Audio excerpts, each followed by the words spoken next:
aliwashangaza wengi, si tu katika kaunti ya Nairobi bali hata kwenye mitandao aliposimama na bango akitafuta mume. Priscilla Nyambura ameonekana kwenye picha akiwa na mwanawe na bango aliloandika anachotaka, ambacho alikuwa wazi kusema ni kwamba anatafuta mume atakayemsitiri. Nicholas Wambua alikutana na Priscilla kama anavyotueleza kwenye taarifa yake. Kawaida yake anaamka mapema kumtayarisha mwanawe wa miaka 8 kwenda shule. Wakati huu wa likizo, Angel Makuhe anamsaidia mamake wa miaka 28 kutafuta mume. Lakini katika harakati hizi imani inahitajika sana.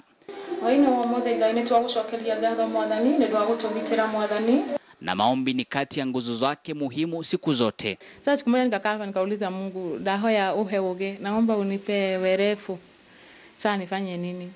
Sasa nikakaa hapa nikasema lakini naweza fanya kitu nipate Bwana. Sasa nikasema kuliko nisinde nikijisubua ama usikie nimeenda town, nimepanda nyumba refu, nimejurusha juu ya nimekosa Bwana, wacha tu niende nitafute nguo nifae nijitokeze mjini nikaa nitapata. Picha yake Priscilla Nyambura ilisambaa mtandaoni na bango hili akitafuta mume, ila si yeyote ana hiyo nafasi. Vigezo vipo. Sasa nataka mtu atanielewa, alafu mwenye atakuwa na bidii kabisa kwa kazi, alafu ajue ameoa bibi ambao wako na mtoto, atatulida kama bibi na mke, alafu mwenye ana raha kunywa pombe vitu kama hizo. Alafu mwenye atanisomeshia mtoto kama saa hii ikisema ni homework inakuanga shinda. Wanasema mtu hakatai wito bali anakataa analoitiwa. Idadi kubwa zaidi ya simu ambazo zinaingia kwa simu yake Nyambura haipimiki. Zaidi ya jumbe 100 pia amezipata, kila mmoja akitaka kuwa mume wake. Lakini ni kwake kwa mwani yupi ambaye anamfaa zaidi, matumaini yakiwa kwamba atapata mmoja.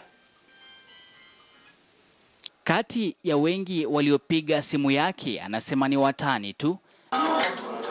Yeye hataki kuishi chini ya mwanamume mwenye meko. Hiyo step wametake mimi naona ni mzuri. Hebu angalia around here. Women are men, they are no men. And most men who are around, they are jobless. Indeed, they are drunkards, most of them.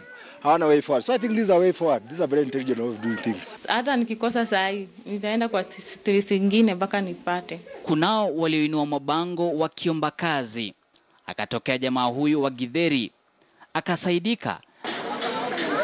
Na sasa Nyambura ni mwingi wa matumaini kwamba mtima wake utatulizwa na mume ampende yeye na mwanawe, ila kwa masharti. Mwambie kama uko serious kuja, alafu ukifika town ananiambia ukifika town nikuita, ananiambia hautaniita, mimi nitaita watu wa KTN, unao ushike kibao na mimi nishike kibao yangu, alafu tuende. Sasa unasikia mtu anakata simu, ukimwambia mambo ya kibao ama tutaenda kwa TV tuonyeshane tumepatanishwa, mtu anakata simu. Sasa mimi nashindwa naogopa nini. Nicholas Wambua, KTN leo, Nairobi.